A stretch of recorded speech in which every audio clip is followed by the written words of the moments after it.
the dopest. You can call me Chris. I'm late for you. They call me fool. Oh my god, but anyway, how are you? Comic fans, comic book movie fans, nerd fans, toy fans, all kind of fans. How are you guys doing?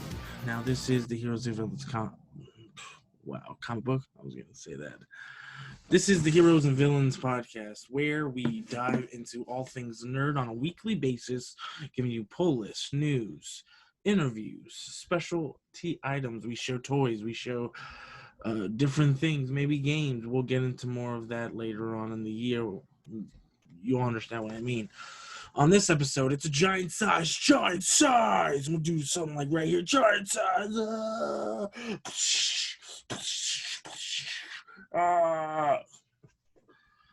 But it is giant size. Why is it giant size? Because we have from Behemoth Comics, Nathan Yocum will be on the back half of this giant size issue of Heroes and Villains. They're doing a lot of stuff that we like at Behemoth, so we're definitely getting friendly with them. But first, you know what time it is. You know what time you love, or whatever. You know what I'm saying. It's this week's pull list and specialty. Since we did not have a episode last week, we're gonna double our pull list, or just have like 7. Not really double, because that's a lot. But you get what I'm saying. And then we're gonna dive into some news. So let's get going.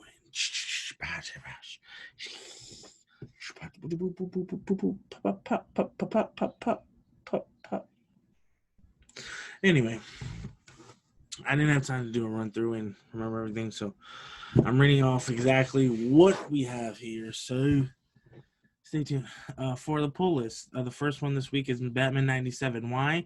Because of the Joker War Part 3. Now, I wasn't pertaining to this storyline. It's a storyline I thought about in a while, but having Batman stripped of everything that is and out from being dead, I'm there. I didn't know about this, but I'm going to get this and read part 1, part 2, and see how this thing's going to go. It's from James Tynion. He's the writer on this, as a couple of different artists. George Jimenez. It looks like it could be good. I'm definitely going to take a look at that tomorrow. Next up, we have Thor number 6.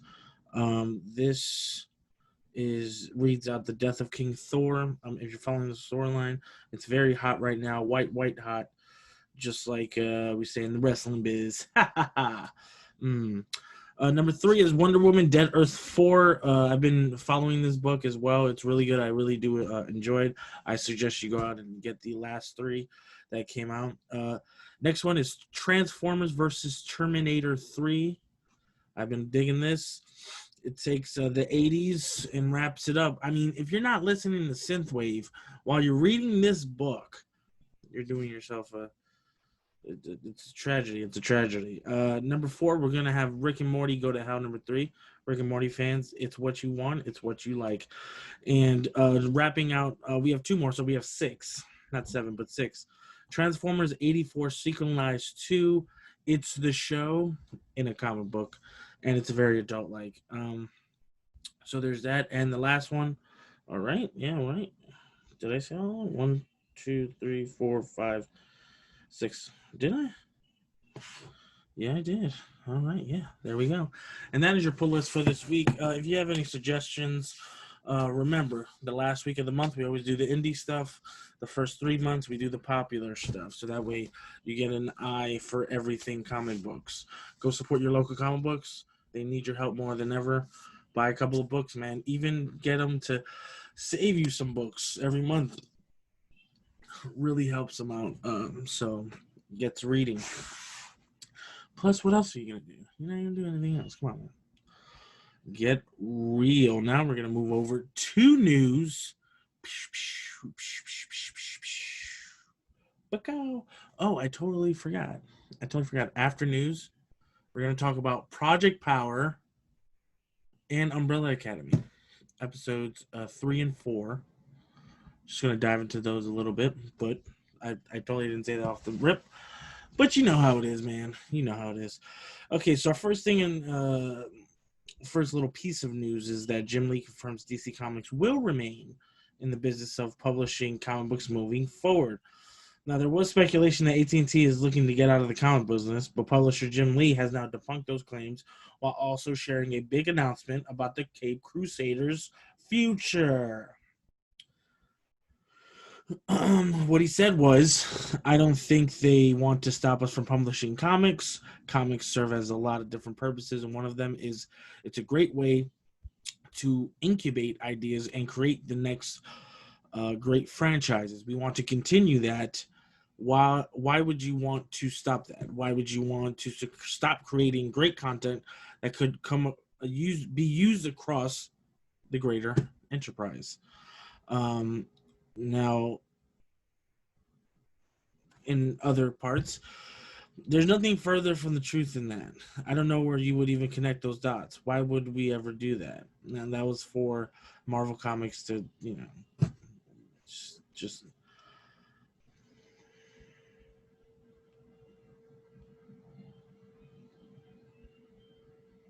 yeah. So somebody asked if Marvel Comics was going to take charge of Batman or Superman. I mean, I don't think I see that happening anytime soon. But what is happening soon is Mulan is dropping on Disney Plus for $30. Now, you're not getting anything but the movie on Disney Plus. And more movies could move to that price range. As per checking in our data that the $20.99 is on the top of the yearly subscription and your premiere access. For now, we have the Mulan, but when the time goes by the premiere access, will be more updated and more movies to watch. So this is a price point to $29.99 to get brand new movies. It's like a cop-out deal. It's, you could just wait. I mean, maybe business is different than, quality of work. But I think it's a bad idea to try to sell Mulan for $30 on top of the $16.99. Because if you think about it, even at the most expensive movie theater, the ticket is maybe $17. And you're going to charge double for that so I could just keep it and watch it one time? I don't know, man. This movie better be fucking spectacular. Because if not, then you're just, there's no point in doing it.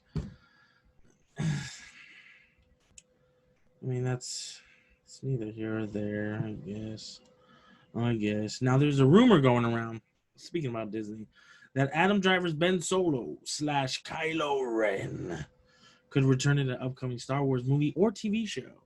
Now, this could be pre-TFA, The Force Awakens, or it could be post The Rise of Skywalker. If it's post, I don't want to see pre. I don't want to see him as like a kid because we're already getting that in the comic book, The Rise of Kylo Ren. So, I'm already seeing that. So, I would say, he disappeared, but like, can we say he pulled like a Luke kind of, and he wasn't there almost kind of? I don't know. Why they kill him? I hate that. I hate that they killed him. He was such a complex character that when he changed, let him live with the mistakes, man. He killed like a quadrillion people. Like, can we not just like have him not die? Sucks. Anyway, I'll look forward to that if it happens. But if it doesn't, I don't know. And living in the vein of Star Wars, we are getting another holiday special. This way from Lego, and it comes out in November.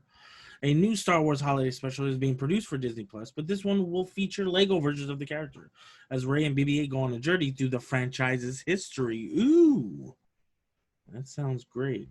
According to the executive producer, Josh Rhimes, we wanted to give a wink and a nod to the original. It's a celebration of the saga. A lot of characters will be interacting with different characters and perhaps even different versions of themselves at different ages. Now they're also talking about Life Day.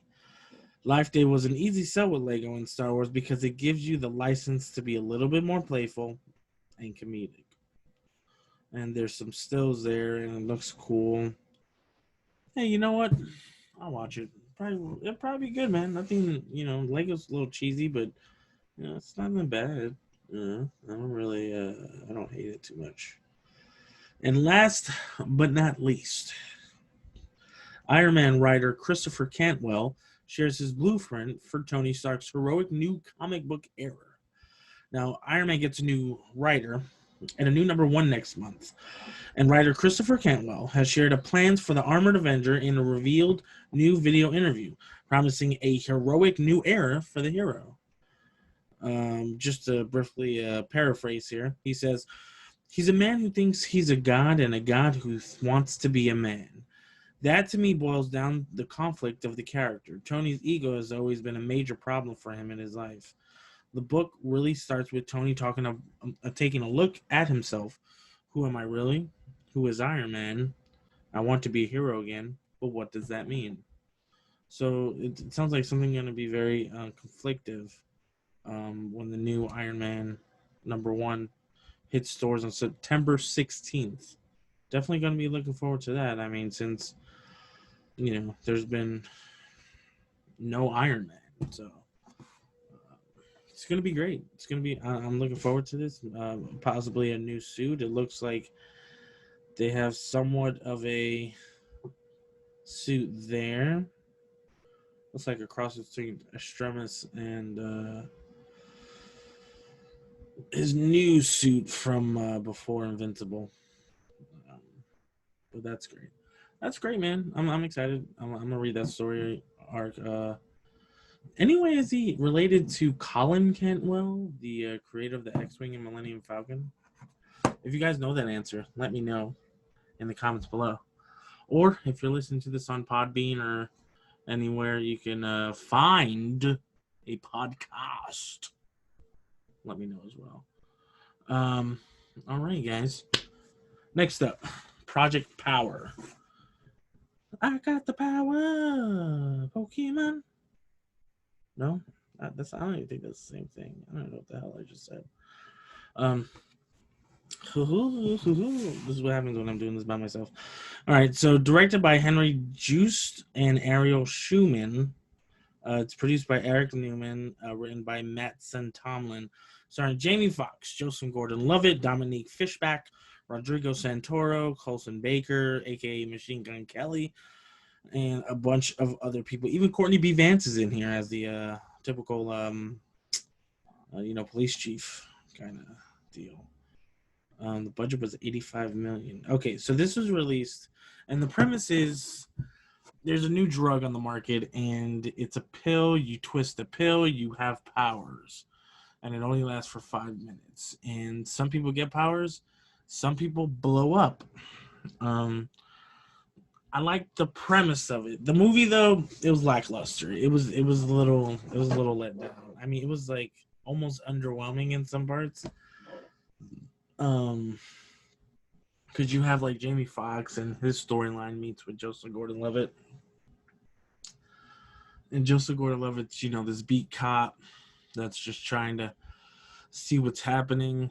And I mean, there's certain parts of it where you're like, okay, this person has this power, but like, okay, Machine Gun Kelly's, right? Spoiler.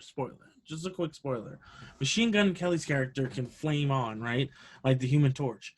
But why is his face fucked up? Like, I don't get it. He flames up. Like, is he like, does he burn? Like, does it hurt him? I don't really know. Joseph, I mean, other things play, it's all because of like they use like salamander lizard DNA or something to try to replicate their the abilities that salamanders, lizards, geckos have onto people, and that's pretty much just the basis. There is something that happens which I like, which I do like. There's a very good part in this. I don't want to spoil it because it's still pretty new, but there's a part where the reasoning behind Jamie Foxx's character's motivation of what he's doing and why he's doing it, there's something happened in that aspect that adjacent subplot happens. Very tiny subplot, but I like where that's going. And if that can be a show in itself, that could be, because this looks like it could lead into a TV series, which I think would be, because man, it's almost crazy because I want to say what it is, and it's a great fucking premise for a show. Hopefully, I don't want a sequel. I want a Netflix show called Project Power, and I want it to take place 10 years or 15 years in the future of this movie, because there's some stuff that happens and you're like, oh yeah, this is where shit gets, it's gonna get fucked up, and hopefully but it's a good movie. Let me see, do we have a rating scale for movies? I don't know. Let's go 1 to 10 splash pages. No. 1 to 10 variants. No. 1 to 10 1 to 10 1 to 10 trying to think of 1 to 10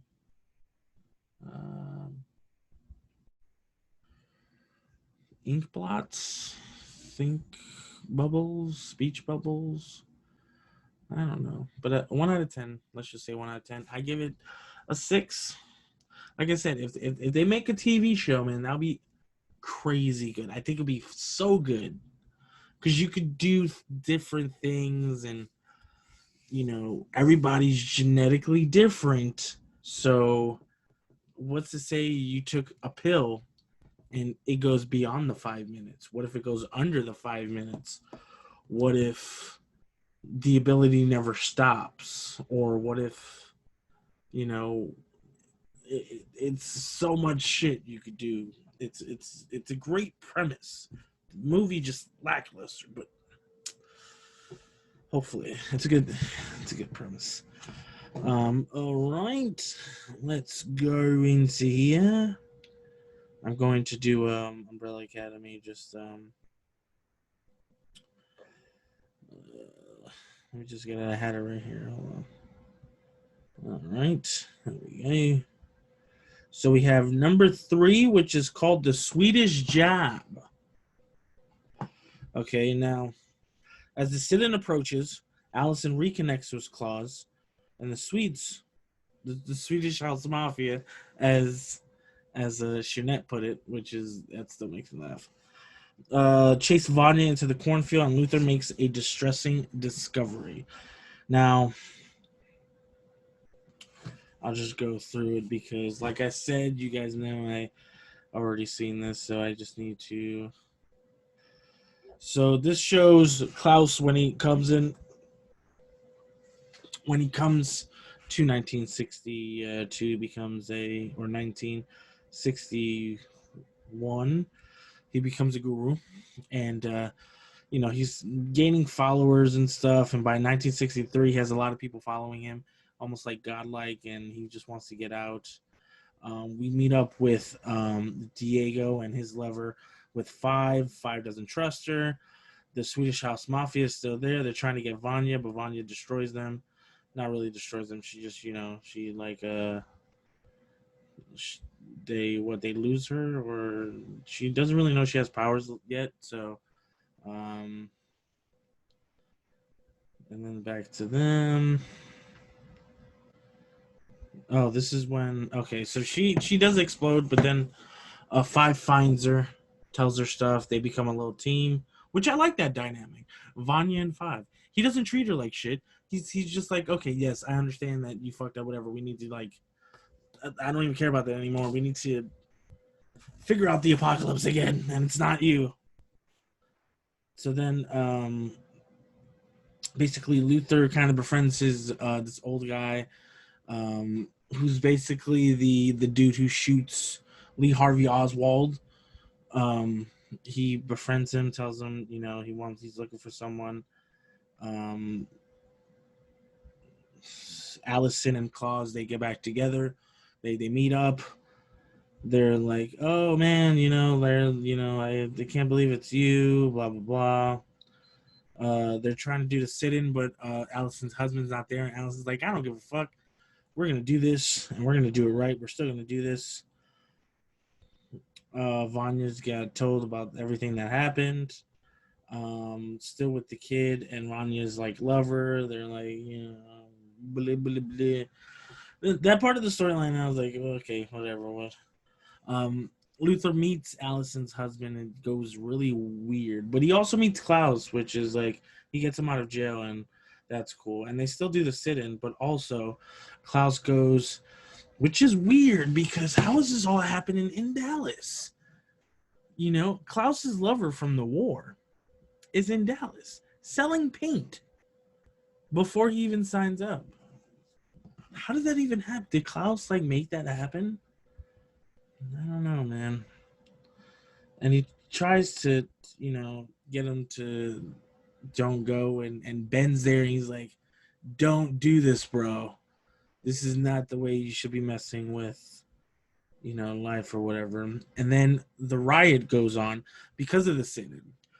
And Allison uses her rumor has it to get the police to stop beating on her husband. He sees that. And he thinks, you're working with the cops. And she's not. But he doesn't know that yet. And then we find out something I suspected. I suspected this because, of course, the Indian girl who's working with Diego is working for the commission. Dude, that two-timing bitch. I can't believe it. I cannot believe it. But that is the third episode of the Umbrella Academy. Now, look, you have to understand. If you're watching the show, you know it's spoiler. Do you need a reminder? Hold on.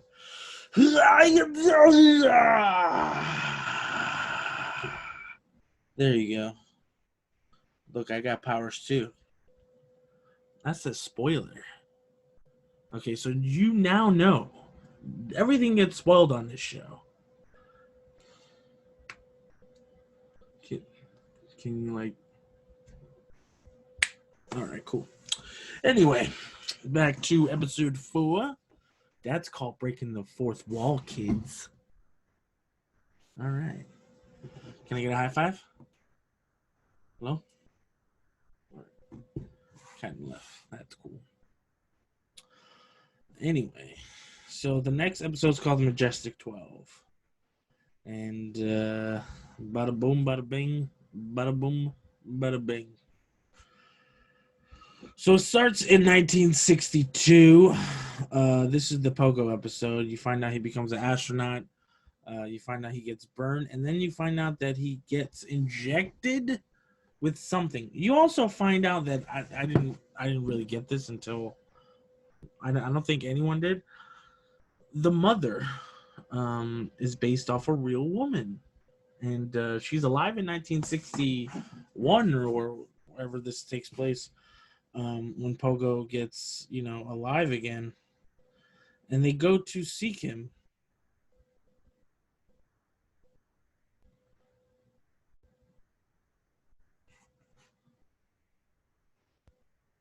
And everybody's hanging around.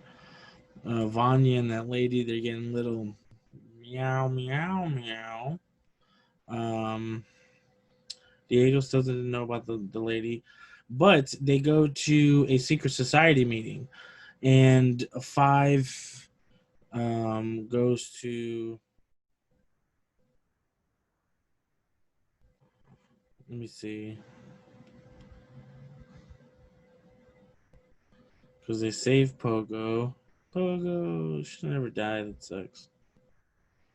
So yeah, so in the prior episode, they got into a fight, and the Indian girl saves. Right? Oh no. Nope and nope. All right, cool, man, cool.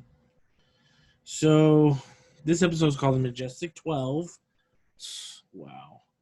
Okay, and it gives backstory into the Indian girl. For the love of me, I can't remember her name. Vanya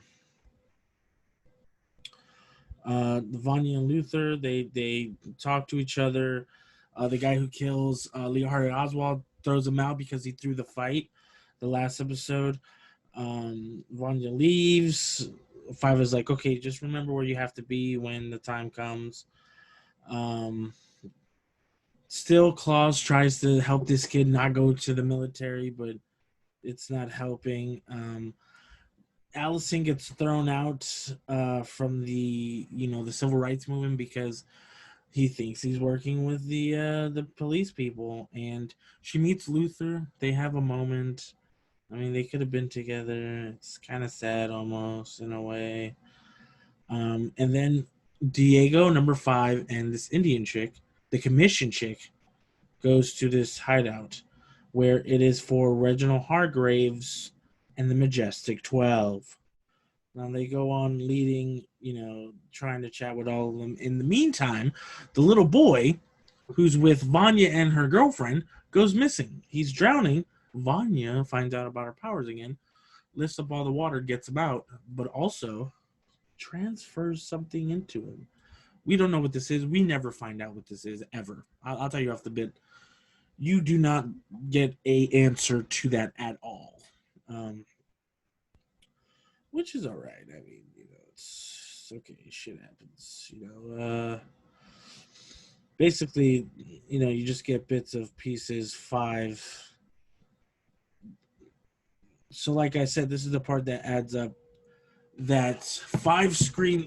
They're fighting somebody, and 5 is about to get his ass whooped.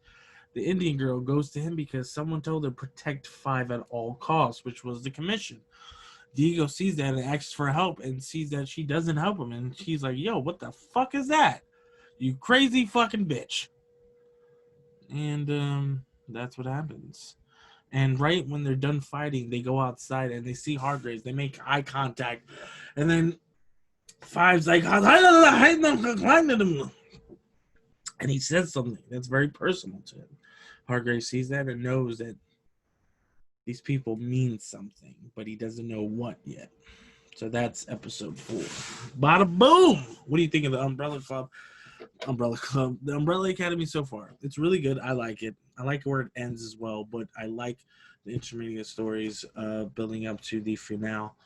I think it's halfway there, right? Is it 10 episodes or? I think it could be 5 episodes. I don't know. 5 is the middle one.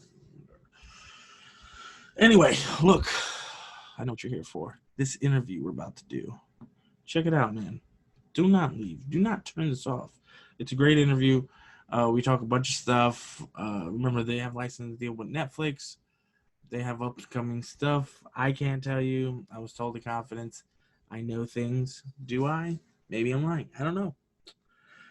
Bro. But this is the interview with Behemoth Comics, Nathan Yocum. So here we go. 1, 2, 3. You got it. Yeah. Okay, cool. All right. Hey guys, this is Chris here with a special interview. We have one half of the mind of Behemoth Comics. Yeah. Nathan Yocum is in the house on the Heroes and Villains podcast. What's up, man? What's up, Ed? Man, I'm doing all right. Just hanging. Glad to be here. Glad surviving. Everything's. Yeah, that was literally what I was about to say. Yeah. Glad I'm surviving all this stuff, dude. If it isn't one thing, it's the next. It's crazy right now. It's just a ladder no one wants to climb. It's yeah, horrible. Dude. You're telling me we literally, like, that's the thing that we joke about, but like we literally started the company. I mean, in a sense, like we launched in Diamond literally when the coronavirus started. So like our first months were when it was going. Yeah, so you guys literally have only been in stores for like a couple months. Yeah, well, yeah, like in a literal sense, which is crazy because we sent our stuff back in January. Like we got in December, like a few months after we started the company. We got in December, and then we sent off our first stuff, January, which was supposed to be in the March catalog, which happened, and then April they shut down. So it was crazy. So like as soon as we thought we were getting started, it was like, nah, It just went like, Wow. yeah, it was a mess. So we've had our first books finally come out, I think in June, maybe May, maybe June, but yeah, somewhere around there, dude. But it's been crazy, like a long uphill battle for us, but we're making it. No, yeah, I mean, that's what differentiates people who want to do it to people who think it's a good idea. Yeah, no, I think you're spot on. I think honestly that's like one of the big things right now because if you need to get out, like you have that out, you know? Like Yeah, you have the whatever you need, the government assistance, loan forgiveness and stuff like that. So if you need to get out, now's a good time. But for us it's like, no, we're just getting started. So we're like we're gonna make it. We're gonna survive, we're gonna figure it out. And honestly, though I hate saying it because it's a little inconsiderate, but like for us, things haven't been that bad. Like they really could have been. And yeah, but no, honestly, like sales did pretty well, and it's been going upwards. So I think things are kind of getting back to normal for us. So yeah. I mean, things are starting to smooth over. The whole world, this whole COVID stuff, just it was horrible in the beginning, and now it's just kind of leveling off. So everybody's trying to get yeah, back to what a normal kind of life is going to look like. But I mean, right. there's 1,000 things you could have done. Why comics? Yeah, that's the tough one because we worked in the video game industry. Me, Ryan, and then some other guys that started with us early on. We had all just got burned out, and it was one of the things that I was just kind of like searching for something to do. I was like, you know what, dude, I'm tired. Like I'm like the video game industry. You're talking about 80-hour work weeks. You're talking about you got millions of dollars on the line. Yeah, You got investors. You got like in some cases, like we were working with like entertainment companies in New York City, and they were flying us out, and they were like, well, "We need this by this deadline and this," and it was just like, nah, man. It was just all that stress hit at one time, and I was like, I told Ryan, who's still with me here at Behemoth, and he's like, "Yeah, I'm with you. Like I'm burned out too." And he's like, "What do you want to do?" And I told him like, "Let's take a break." And during that break, I noticed he was talking to some of the other guys that were also just taking a break from that company, and they were all talking about comics. I was like, "Well, yeah, what do you guys think about making a comic?" I was like, I'll put the money in, and I'll help you make a comic, and just so you guys have something to do." So they started making one, then they made another, then they made another, then they made another, and before we knew it, we had like 5 books, and we were like, all of them were successful on Kickstarter too, which is yeah. weird now because we're so far. Like that was 3 years ago. Like we're so far removed from Kickstarter now, we don't even come close to it anymore. We try not to even look at it. We're trying to like let's fund our own stuff. Let's not ask people for money, especially now during the thing. So we try to stay away from it. And No, but but yeah, Kickstarter. I mean, that kind of stuff is like that shows you what people want more than yeah, dude. So I mean, if like people you're go spot behind on. a certain thing on Kickstarter, then you have something. It's not always. I mean, yes, there's like a touch of bad of like, oh, we have to Yeah, ask for money, but if people put in the money, that's what they want. It's like right. No, you have dude, to you're give the spot on. people, yeah, It's a great place to start. Like, and honestly, for some companies and some industries, like the board game industry, it's a great place to continue. And because there's some industries where it's like a completely viable thing. Comics is just it's like a really cost effective. It's not expensive to get into really. So for some people it is, but I guess when you combine us together, it really wasn't too bad. So it was a thing like we could avoid Kickstarter, but honestly, yeah, it's really hard to like knock on Kickstarter because it gave us our start. On top of that, it showed us that we did know comics, we did know what we were doing, and like people were like catching on to what we were doing early on. And then it also helped us like with picking up other books to publish through Diamond. It helped us to see what people were looking for as well. So like yeah. like you're spot on. Like Kickstarter is a perfect place to like get a start. It really is. You guys come from the gaming background. I mean, Hmm. games, their story is based a lot on character development. And I Yeah. think when you have a background like that coming into comic books, I think it meshes really well because Right. sometimes, when you transition over mediums, you lose like the it factor Yeah. sometimes. And I think when you guys, because, I love the book, The Osiris Path, Yeah. Yeah. and I think Appreciate it. it's a unique story, because you have like 1,000 different stories with like Batman, Superman, and all that, and that's Hmm. cool. But it kind of just gets bland out. Right. It's you need something fresh and new. And I think Yeah. It did has you guys its. ever think like going into this, like were you nervous thinking about stories at first? Because like what games did you work on Well, we all worked on. See, well, that's the thing. Like for most of us, we all worked on separate games. So there's well, I was about to say in Dallas, but actually in New York and Los Angeles, everywhere, they have what's called a game dev drink up.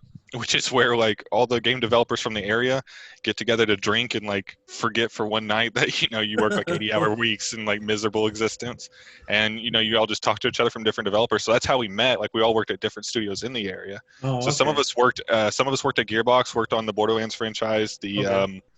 the Duke Nukem franchise there as well. One of us worked at id, one of us worked on the Doom franchise.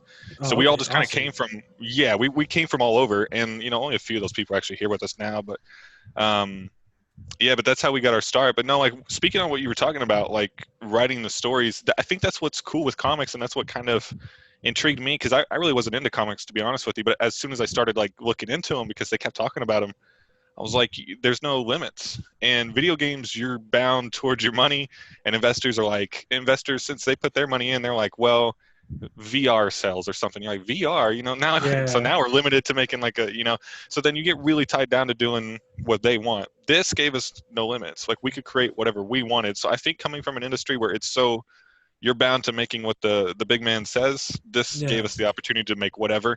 And we could have created another game company and made our like one game, like some small game that we could have afforded, but this gave us the opportunity to make 10, 15 different things and really go at it with a different. And the Osiris Path that you talked about, that's probably like the perfect example of it, like like a sci-fi like Egyptian thing like that.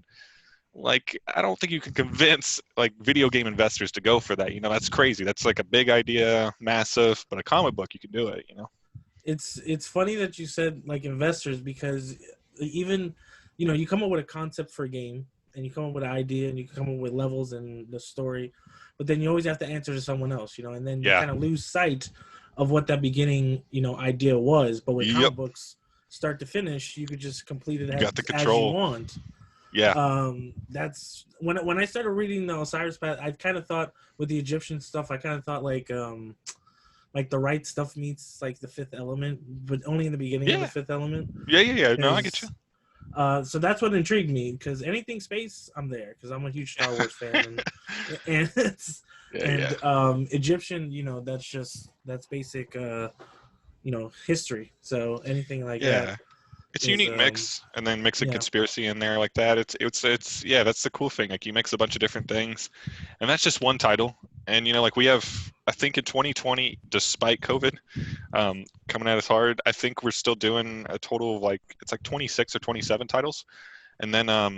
20. Yeah, Because yeah. August Go you ahead. have your solicitations, and I saw that Yeah, dude, what's coming out, it's pretty and wild. you're just like blowing the door open, Yeah, we're which trying, is which is it's a period in which you probably should be not doing that. You should be like closing the door and being smart. We're just like, you know what? Let's go. Let's do it. So, But on the flip side, 2020 could be a bad year for a lot of people. But mhm. you guys are taking it and just creating an opportunity rather than having Yeah, opportunity be taken away. yeah. I mean that's perfect. I mean that's what we're trying to do. And then 2021 is where we kind of like even more so blow the door open. We're trying to do where it's 52 weeks in a year and 52 new titles. So we're doing a new title a week. And that's on top of like second issue, third issue, fourth issues, and then sometimes with like Osiris Path may have a second arc coming in 2021. Like they're just now getting talking about it. Blackout, which is another volume we had that just came out in stores, has a second volume coming in 2021. So like on top of new stuff, well, I'm out of focus there, but on top of new stuff, you also got more old stuff coming. So that's what's really cool, is I think we're like really doubling down because I think we had a good success early.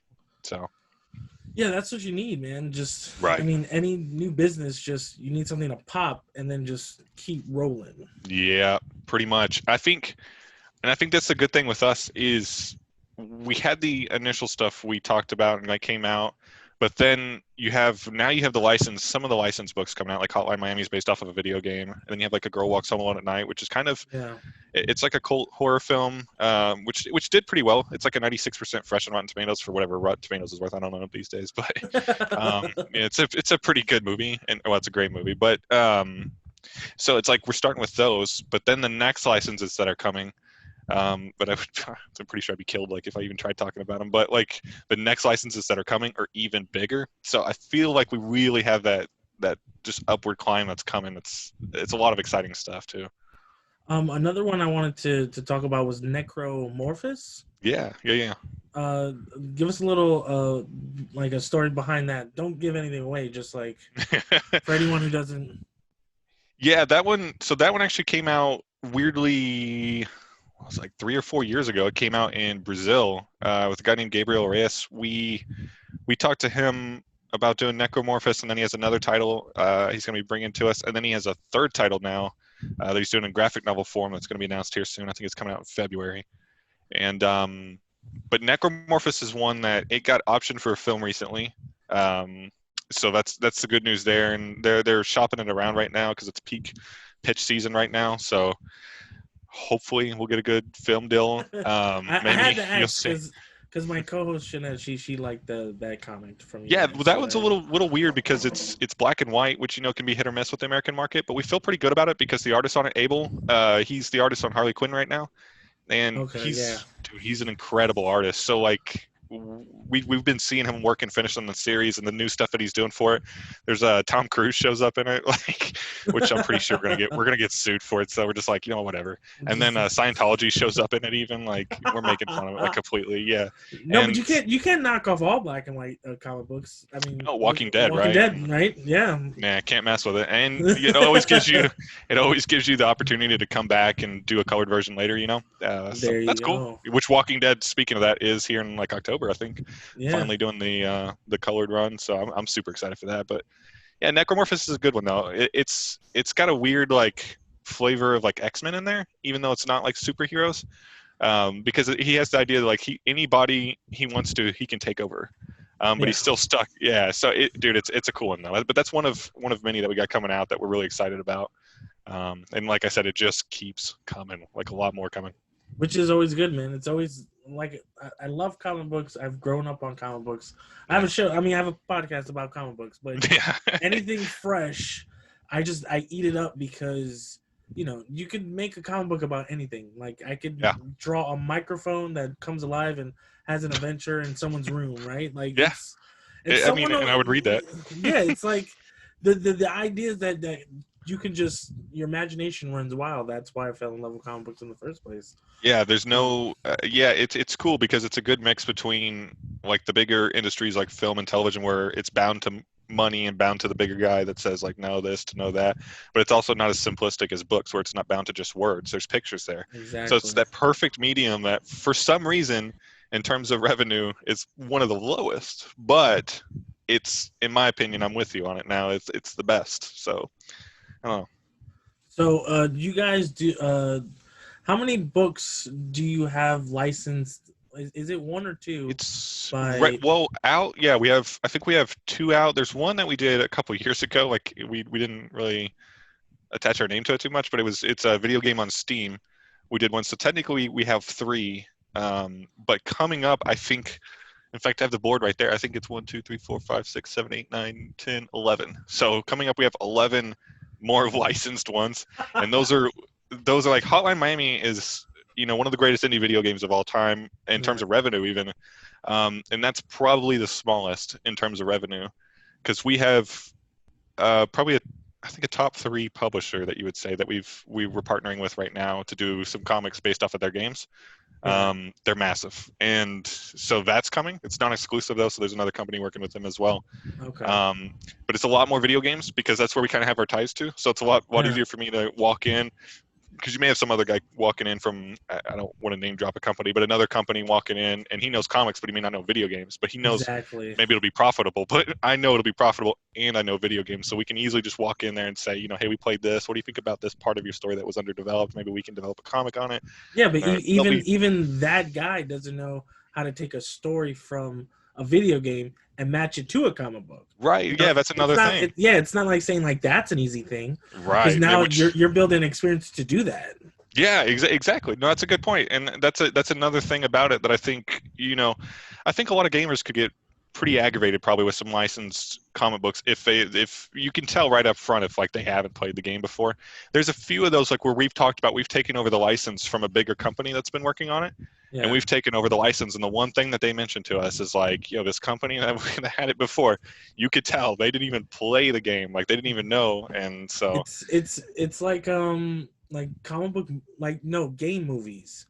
I yeah, mean, those most of are. them have been horrible. Whew, But in Yeah. the couple, I say 3-4 years, you have like Detective Pikachu Yeah, or Detective Pikachu, Sonic, that's another good one. Sonic, right? And so they're coming out with these better type movies for these game Yeah. franchises.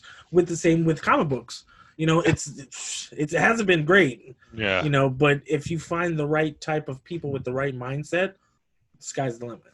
Yeah, you're definitely spot on, and I think that's because early on we knew that, like looking at the comic book industry, and of course there's something I didn't know a lot about, so I had to like do my homework for almost 2 years before we officially launched. And while doing that homework, I noticed that there are a million publishers, and not only that, like whenever we were starting, and I was doing my research, and I like jotted everything down. Okay, how many social media posts do they do? How many books do they release? What's the revenue?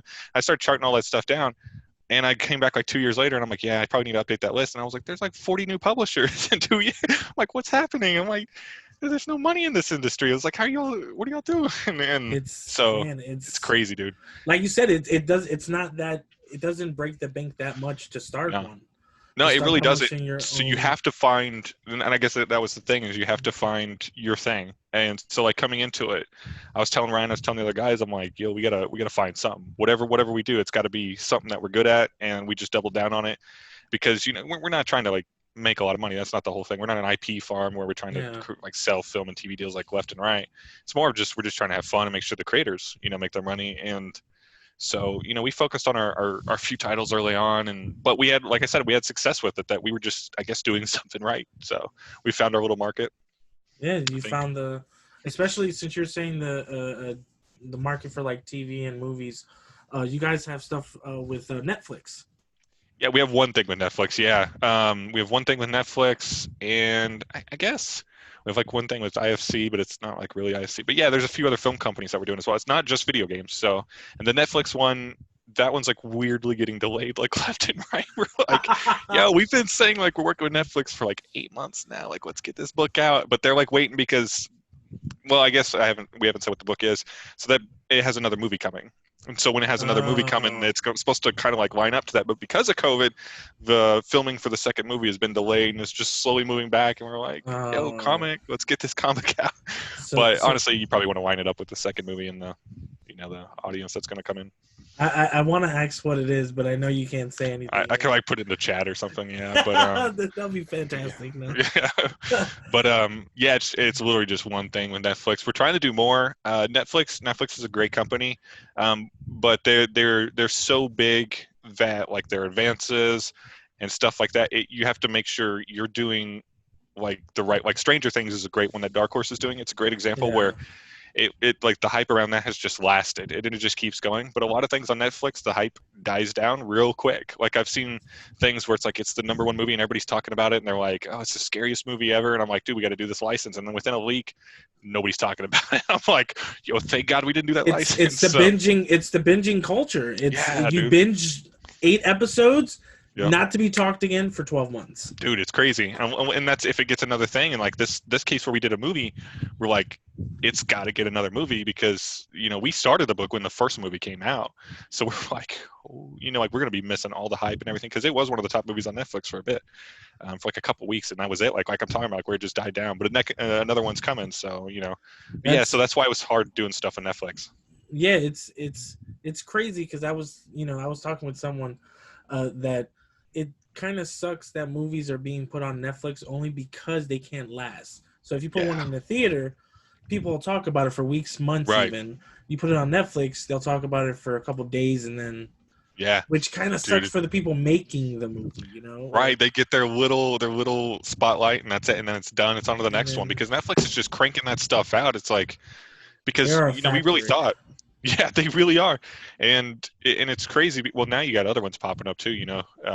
All the other ones coming out and doing their stuff, and so yeah, the Netflix thing was a tough lesson. It's like that was probably the second license I think we picked up. We got lucky with it. We just knew somebody that was involved in it, and that happened, and then we just like kind of doubled down on the video games because like you're talking about, those were a completely different thing where most of the time those get a sequel.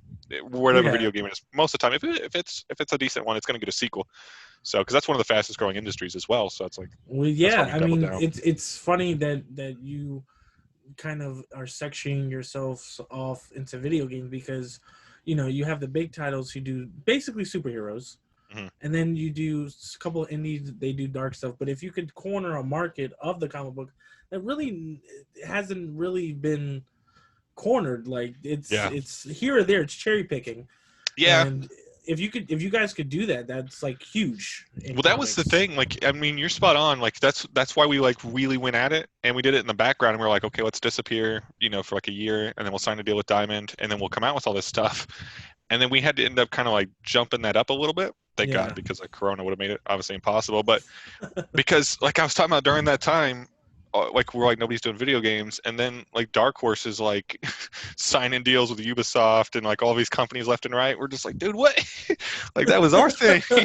Like go away. And so yeah, we kept getting mad, man. We were like, dude, we just need to get some of this stuff out. Let's launch. Let's it's talk to Diamond. when Let's get when in. there's blood in the water, and the sharks will Mm, come. dude, and God bless Mike Richardson. That dude, he's probably in his 50s or 60s now, but he's just a brilliant businessman, knows what he's doing. He's kept Dark Horse alive all these years, and for good reason. So, Hey man, more power to you. So since getting into comics, have you read more comics, or yeah, you dude, just read your it's own comics? no, it's well, yeah, no, I don't read our okay, yeah, so I totally read our own comics, but yeah, dude, it's unhealthy. Like me and him joked about it in like so like the room I'm in right now is actually like our small like little office, which is Yeah, supposed to be a storage space. And it's just a tiny thing. We're gonna put all the books in here, and then like out there was like the big area, and we ended up yeah. filling that complete area with just bookcases after bookcases. And Wow, I've literally in the past 3 years probably spent like $5,000 to $7,000 on comics and graphic novels, just that's loading up like crazy. any. And I buy a lot of stuff, and I'm like, oh, they did a I'll be like, okay, well, they did like a Euro format, and it's only like 50 pages, and they got a spine on it, and I'm like, I'm not even interested in what the story's about. I'm like, oh, that's cool. I got to show that to Ryan, so I'll just buy it, and I'll bring it home, and I'm like, dude, they got a spine on this somehow. And he's like, you bought that just for that, just to show me that? You could have took a Just picture. And so, but I use it like a lot of times. I'll use it for reference. Like I'll have a creator that's like, well, what if we did this? Like, what if we put a spine on it? And I'll be like, oh yeah, well, this book out here, they did it, so why not? We can do it. And so, but yeah, I think it's unhealthy. It's like all my money goes towards comics right now. But I read a I lot of them, dude. It's fun. It's a fun thing to get into later in life as well because I've missed everything. So you get all this stuff from like I go from 80s to now. I don't really go yeah. beyond that. But No, 80s no, to yeah, now, it's 80s yeah, and now it's perfect yeah, the timing Frank for Miller comics. stuff in the 80s and all that, and Yeah. I'll get the stuff now. A lot of Image, Boom, Dark Horse, even some DC stuff I've been reading, which I try to stay away from because I didn't grow up with superheroes or anything like that. And even all the superhero movies that's been coming out, dude, I've seen like one of those. I'm thinking I've seen like, oh, dude, I don't even. Did I watch any of them? I think I watched like one of the Captain America That's movies. I think that's Yeah, fantastic only because there's two types of people. Either you saw them or you don't. But I yeah, feel like, if you don't see them, there's like different ways of going about it. Like, you don't see the movies, but you still know somewhat of the characters. But then also, yeah, if you don't see the movies, it kind of doesn't like portray an image onto like your creativity. yeah. That's So true. yeah, so Yeah. that way your comics stay more pure because you haven't been subjected to all the comics that have come. So it's kind of like it's almost a win-win either way. Yeah, I think it's kind of cool not coming from comics because there's a lot of these creators that have worked at like Marvel and DC, and I'm not like bound to getting them. I'm bound to like if I like your art, I don't care where you worked at. If we'll pay Yeah. for it. So that and then yeah, and just I'm into like I'm not against the superhero stuff. I just I don't know why. I think I grew up with like the Hitchcock movies and more of the kind of the suspense thriller stuff. So the superhero like where you always know, and now those have changed, but you always know it's going to have a happy ending somehow. And Yeah. so like obviously I've heard, I've seen some of the stuff at some of these movies like Old Man Logan and some of them that don't have the happiest of endings, but That, so that's true. We call them empire endings because Empire endings. Empire Strikes Back didn't end on a good note. So Yeah. I mean that's what they're doing now. That's the new thing. But Yep. it is what it is. It's towards the future, the superhero genre is going to change, just like comic books changed and Yeah. books changed. So Yeah, dude, waiting Star for Wars. that shift. Dude, talking about Star Wars though, because I know you said you were into Star Wars. Star Wars is another one for some reason I never watched, and then Oh no! I go to watch, dude. I go to watch my first one, and it's The Last Jedi, and Oh so my! I go, it's so Oh, it's like that's Christmas Day, and I'm like, I think that's when it came out was like Christmas Day around there, and I was like, you know what, I'm gonna watch my first Star Wars movie, and I go to the theater and I watch The Last Jedi, and to me, like, I'm like, dude, this movie's phenomenal. I was like, I see what the hype's about. I see why everybody loves Star Wars. And when I came out about it, like trying to go talk to all my Star Wars friends, I'm like, dude, I finally watched one. I watched The Last Jedi. I was like, you guys are right. It's like the greatest movie ever. And they're all like, what are you talking about, dude? That's the worst Star Wars movie ever. That's a horrible movie. And I'm like, what? you It's know what's crazy. funny? I also host a Star Wars podcast, Yeah, and yeah. everybody hates that movie. And I feel like sometimes like, you know, anything if you like something, anything that comes out like you appreciate. And I guess people hate on it, and but it's a good film. Like as a Yeah. film, it's great. As a Star Wars, yeah, it might not have this and that, but it was a good movie. But some people just they hate it. They hate Yeah. Yeah. it. It's, I mean, I liked it, but yeah, I know there were some things that people would talk about. I was like, yeah, you know what? That was kind of silly and stuff, but I don't know. I liked it. I would suggest watching the first one. Yeah, that's the thing I need to do. Well, now are you talking about like the actual first one, like No, ever, the 1970, yeah, I would suggest watching episode 4, 5, and 6, and then one, and two, then three? going 1, 2, 3, and then I guess 7, 8, and 9. Yeah, And then there's movies in between that, but if you want to yeah, watch it, you yeah, can. yeah. Like, yeah, I really want to watch the solo one because I saw that it was kind of had like a Western vibe to it, which that's my thing. So It was most people didn't like it. I really like that movie.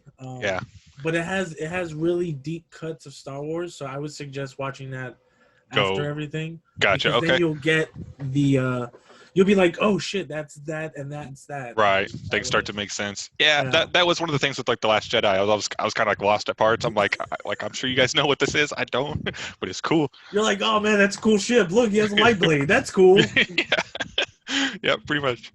Yeah, Oh I man, just remember. that's I just remember like whenever what was it?